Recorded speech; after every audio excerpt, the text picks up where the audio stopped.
नागपूर पोलिसांनी केलेल्या कारवाईत बनावट नोटा चलनात आणणाऱ्या एका आंतरराज्य टोळीला अटक करण्यात आली आहे। 5 जणांच्या या टोळीकडून पोलिसांनी 4,43,000 रुपयांच्या नकली नोटा जप्त केल्या आहेत। पोलिसांनी आरोपींकडून 1,000 रुपयांच्या 40 नोटा जप्त केल्या आहेत, तर 500च्या 375 तर 1,000 रुपयांच्या 256 नोटा आहेत। पकडण्यात आलेले 5ही जण पश्चिम बंगालचे रहिवासी आहेत।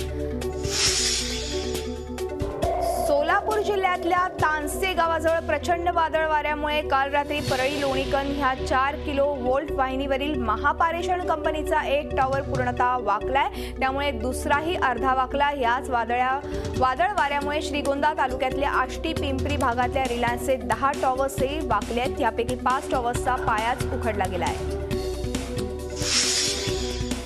शिरूर तालुक्यातल्या चांडो गावातल्या स्वस्त धान्य दुकानावर बबन धोंडीबा रोकडे यानं नागरिकांच्या शिधापत्रिकेतल्या उत्पन्नावर व्हाईटनर लावून खाडाखोड केली आहे। त्यानं 50% उत्पन्न कमी जास्त केलंय। ह्या विरोधात तलाठी तहसीलदारांकडे यावर तक्रार करूनही कोणतीही कारवाई झालेली नाही। उत्पन्नात बदल करण्याचा अधिकार शिधापत्रिका दुकानदाराला नसतो, मग हा बदल त्याने कोणाच्या सांगण्यावरून केला, हा प्रश्न नागरिकांनी उपस्थित केलाय। जळगाव शहराच्या शनीपेठ भागात गाय चोरून नेण्यासाठी चोरट्यांनी चक्क टवेरा गाडीचा आधार घेतला। पहाटे 3:45च्या सुमारास ही चोरी त्यांनी केली, पण त्यांची चोरी सीसीटीव्ही कॅमेऱ्यात अलगद पकडली गेली। शहर विकास आघाडीचे नगरसेवक कैलास सोमामणे यांच्या मालकीची गाय चोरीला गेली होती। चोरांनी चक्क टवेरा गाडीत भरून ही गाय नेली। सीसीटीव्ही फुटेजमुळे पोलिसांनी 4 आरोपींना अटक केली आहे।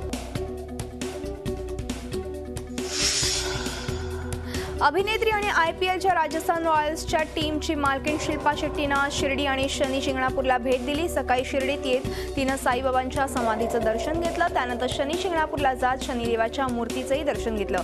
यावेळी शनी शिंगणापूर देवस्थानातर्फे चालवल्या जाणाऱ्या नेत्रदान संकल्पनेची माहितीही तिने घेतली, तसंच नेत्रदान करण्याचा फॉर्मही तिने भरला। 2 दिवसांपूर्वी शिल्पाची बहीण शमितानेही शनी शिंगणापूरला दर्शन घेत नेत्रदानाचा फॉर्म भरला होता।